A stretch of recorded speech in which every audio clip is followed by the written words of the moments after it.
All right, so tonight I want to give a brief report. There is a video at the end featuring our winter concert that our student technology team put together. I won't show the video, but if you get time to watch it, I told the students I would show the board, but I know we're running a little late tonight, so I want to get you guys out of here. It's a nice 3-minute video showing different clips of the video of the music department featuring our new strings ensemble starting in middle school. So, Dr. Nelms, if you told those students you were going to show it to them, you need to show we'll it. show it for 30 seconds, all right? All right, show us some of it. Absolutely, please. Dr. Nelms, is it posted to board docs? Do you know?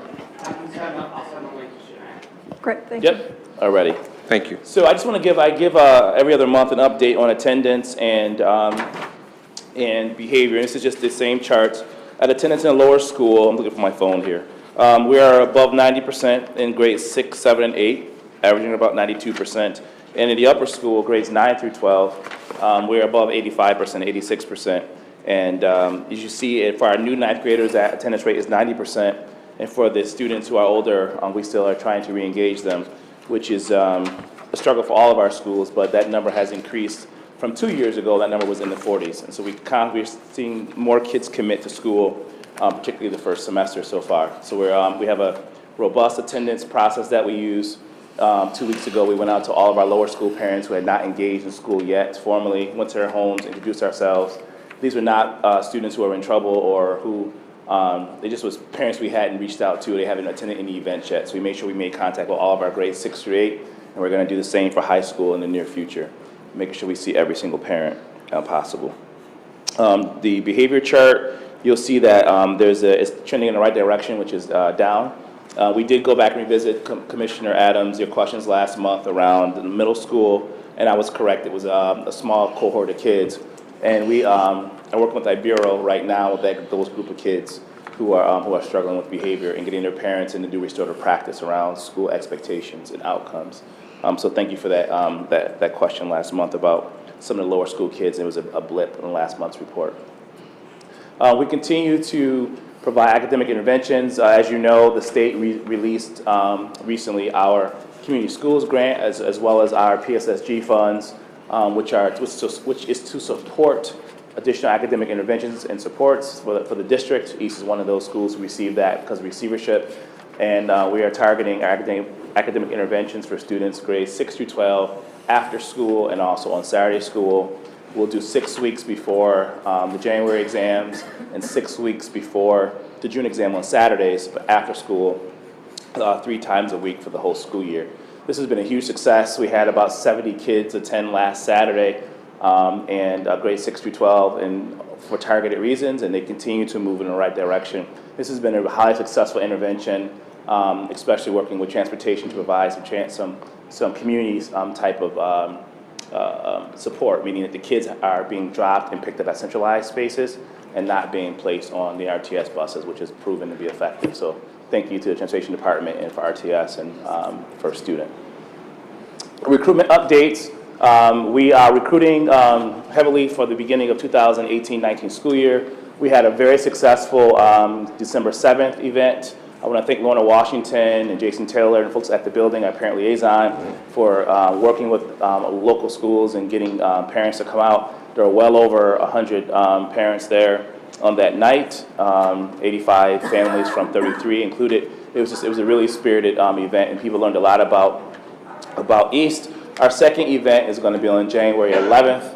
Again, it's to target School 33 families, but we are opening it up to everyone to attend who will. And I also want to thank the communities for partnering with us and hiring parents in the community, within the 33 community, to go out and recruit other parents and make them knowledgeable about the school.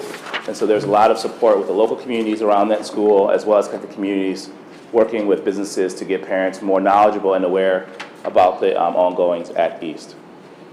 Eagle Eye Express, very excited about this. There are 2 pediatric doctors who are working with us, and they just wanted to volunteer, and so they have re-energized and revamped our school newspaper. It's the Eagle Express. If you go to the WordPress link there, you'll see all the back issues as well, and the future issues. I also tweet a lot of these events as well. But these kids are extremely, extremely impressive. If you get a chance to read some of their writing, you'll see that these kids are incredible reporters, and they report about East Some of the stuff is controversial, which is good. They call us out on things we're not doing well, and they also honor their peers. So that newspaper is something that 2 doctors volunteered to do 2 years ago, and they've stuck with East, and they are helping our students create their own newspaper. We're very, very, very, very proud of that newspaper. The newspaper is one of those things that was, if you go back years and years and years in East, they always had a strong newspaper. And you go to the archives and library, we kind of started reading through some of those. We wanted to resurrect that, and we put a little, modern spin on some of the articles. But it's a very, very good newsletter. Also, we did recently did a literacy department book fair where we sold over 1,700 dollars in books to local community members, and 800 bucks of that is going to go back to our school library to expand our culturally relevant texts, and we're really focusing on novels and books of student choice. We're surveying students, also working with other districts throughout the country to see what books they're reading, mostly working with schools in DC and Atlanta to see books that the kids find valuable that may be new to this area. So we're trying to diversify our book selection in our library to make sure students are there and reading books that relate to them. We had a very successful blood drive in December as well. We exceeded our goal of pints collected. And because of that, a student will receive a $250 scholarship this year at graduation. The students put this whole blood drive together, and it was really successful. And we continue to do things and have our kids give back to the community, understand the importance of their civics and citizenship. And I guess we'll play 30 seconds of this time, if you don't mind. But yeah, it's our kids and our music department. We have a very, very, very good music department. I think one of the best in the county, and they are really focused on building program. So you'll see a lot of kids playing music for the first time. We have over 80 lower school kids, grade 6 or 8, who are in band. And so we're trying to expand that to make sure we have a robust program over the next 5 years. But the music department, they've really taken a lead on this.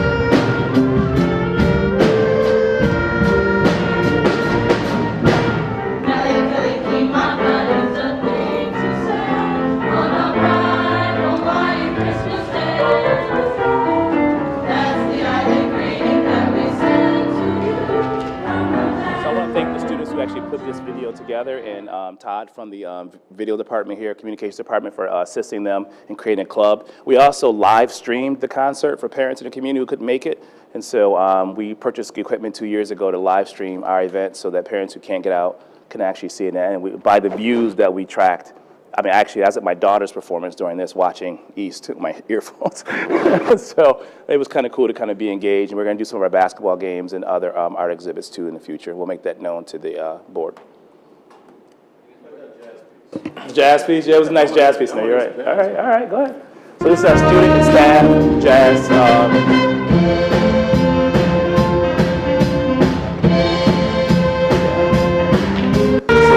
Mr. Appleby in the red, and he's our English teacher who plays professionally in the community. Scott Weber in the back, he also plays professionally. And they actually pair up with students and kind of serve as mentors for the jazz team. It's pretty unique.